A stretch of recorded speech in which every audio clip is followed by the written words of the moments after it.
Atas petunjuk penyelamat kita dan menurut ajaran ilahi, maka beranilah kita bernyanyi.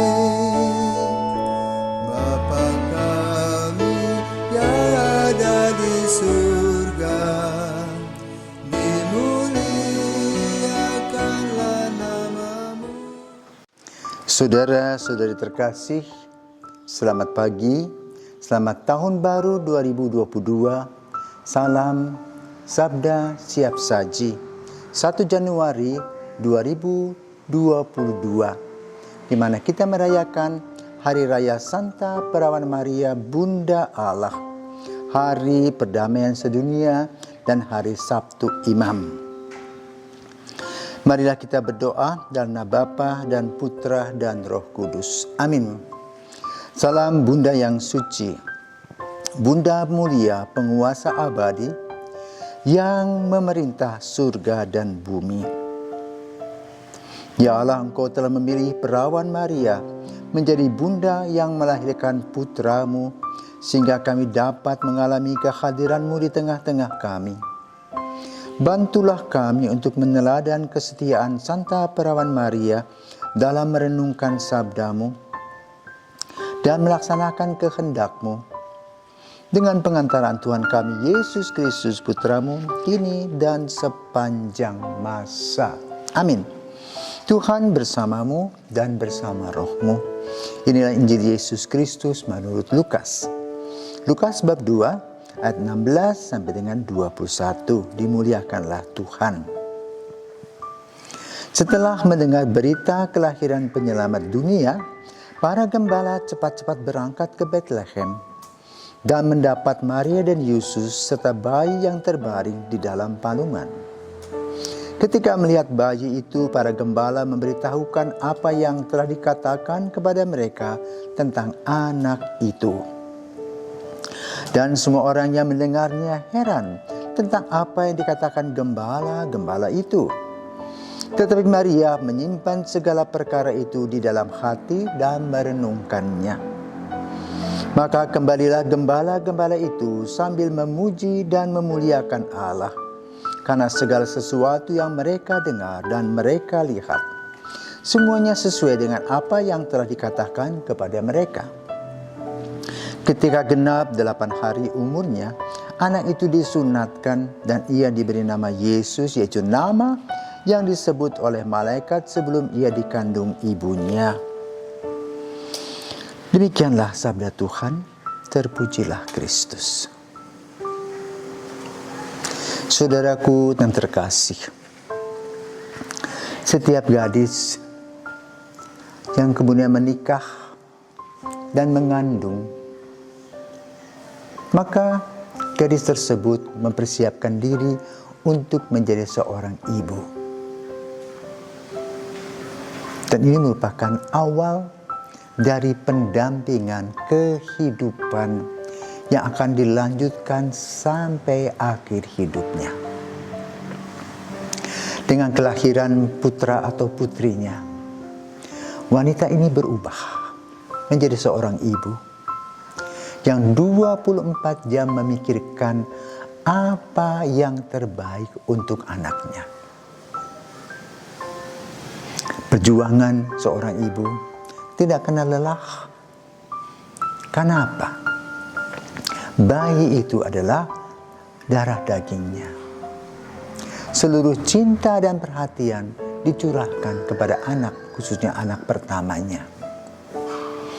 Luar biasa menyenangkan ketika Tuhan mempercayakan kepada seorang ibu kehadiran seorang bayi. Rasanya hidup wanita ini lengkap. Menjadi seorang ibu, menyusui anaknya, mengganti popoknya pada saat dengan pampers-pampersnya, dan merenungkan ke depan dengan sebuah harapan. Apa yang akan terjadi dengan anak-anaknya kelak? Maka doa seorang ibu sejak anak dilahirkan akan senantiasa terus berjalan sampai ia menutup mata. Saudara terkasih, kita bersyukur gereja mempunyai tokoh wanita yang amat hebat dan luar biasa bernama Maria. Dalam usia yang relatif muda, ia telah berani berusaha dan menjawab apa yang dikehendaki oleh Tuhan bagi dirinya dan bagi orang lain, bagi karya keselamatan. Maka gereja mengapresiasi Bunda Maria sebagai santa perawan yang amat sangat luar biasa. Maka lalu dalam lembaran kehidupan kita mengawali tahun baru dengan bersyukur kepada Tuhan karena kita mempunyai Bunda Allah, Perawan Maria, yang kita rayakan setiap tanggal 1 Januari yang mengawali pembukaan tahun yang baru. Seorang wanita, seorang ibu akan menanamkan nilai-nilai yang luar biasa bagi kehidupan anak. Dan nilai-nilai itu berkaitan dengan nilai iman, harapan, dan kasih. Bunda Maria telah memberikan contoh teladan bagaimana dia mempunyai sebuah visi ke depan, menghadirkan kerajaan Allah melalui doa dan karya serta pendampingannya. Lalu misinya adalah apa? Mendampingi Yesus sampai kemudian Yesus bisa berdiri sendiri dan boleh mewartakan kabar gembira dan kabar baik. Seorang bunda amat sangat luar biasa. Maka kita bersyukur kepada Tuhan karena Tuhan sudah memberikan kepada kita ibu-ibu yang amat sangat luar biasa, dan kita mempunyai hutang budi sampai kita mati. Maka diharapkan anak-anak tidak boleh kurang sopan dan kurang ajar kepada orang tua, khususnya ibu. Kan dalam peribahasa, surga ada di bawah telapak kaki ibu. Dan benar, bila seorang ibu bisa mendidik anaknya dengan baik, maka ketika anak dewasa, anak tahu apa yang harus dilakukan, apa yang harus dihayati, apa tanggung jawab, dan bagaimana hidup dalam belas kasih bersama-sama dengan orang lain.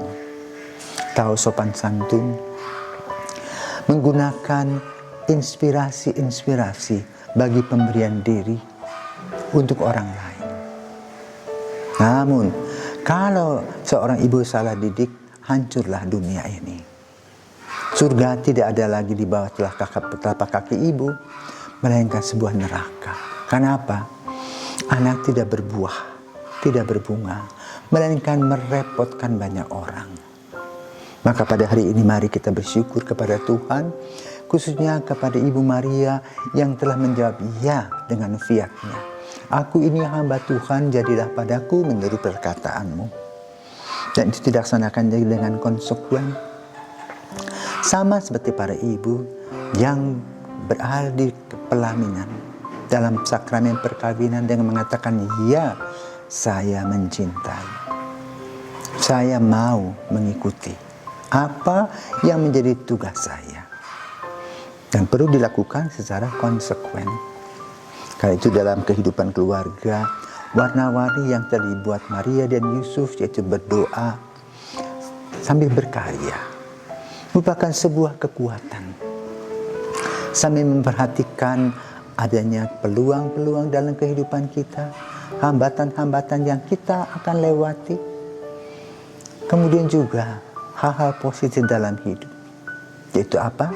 Kekuatan-kekuatan kita, talenta-talenta dan karisma-karisma, serta kekurangan-kekurangan kita dalam mengisi tahun yang baru 2022.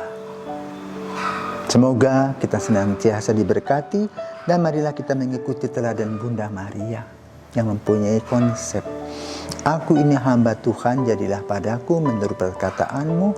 Artinya yang penting Tuhan dimuliakan. Selamat tahun baru, Tuhan senantiasa memberkati.